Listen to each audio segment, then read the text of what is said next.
sa panahon ng latest news. Daron sa tuloy niya Pag-asa Mactan, pinagi ni Sir Manny Jan Agbay. Sir Manny, happy Sunday. Yes, happy Sunday sir. Hello, si mga sugintig paminaw. Mao kanang pinakalaing kalambuan sa itong panahon sa sunod nga 24 oras.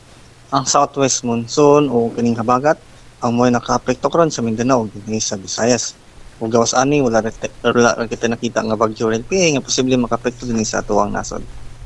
Ug para sa itong forecast weather condition, ang tibok Metro Cebu lakip na ang probinsya sa Sugbo ug nabalimbayan sa Central Visayas, lakip na ang Western Visayas ug Negros Island region ay makasinati og dag-umon nga kalangitan nga mga tsansa sa mga kalat-kalat ng mga pag-ulan o mga panugog kilat o gumikan kini sa southwest monsoon o habagat.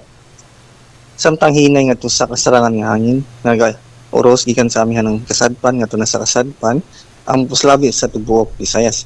Di na balod sa kadagatan pabiling malinaw nga to na sa kasarangan ang pagbalod. Kini sa Sugbo atong dagat mutaob karon alas 10 na sa buntag munas alas 6:16 sa hapon. Temperatura karong adlaw 26 nga tunas na 2 degrees sentigrado. Atong haring adlaw mo gisilang ganing alas 5:24 sa buntag musab kini alas 6:06 karong hapon. Og mo lang kanatong latest dirapgi ikan diri sa Batan sa Pag-asa kini si Manager Nagbay mo buntag. Salamat Sir Manny, happy Sunday sa Pag-asa. Okay, good morning. Inyo gadabati si Sir Manny Jan Agbay, ang atong widow specialist Pamukaw, gikan sa Pag-asa Mactan action, nga naghatod sa tungdagan sa kahimtang sa panahon nining adlaw nga Domingo, Agosto 4, drama, tuig 2024. interview, Salamat ni Sir Manny Jan Agbay panahon ng latest og mayong buntag sa Pag-asa Mactan. news.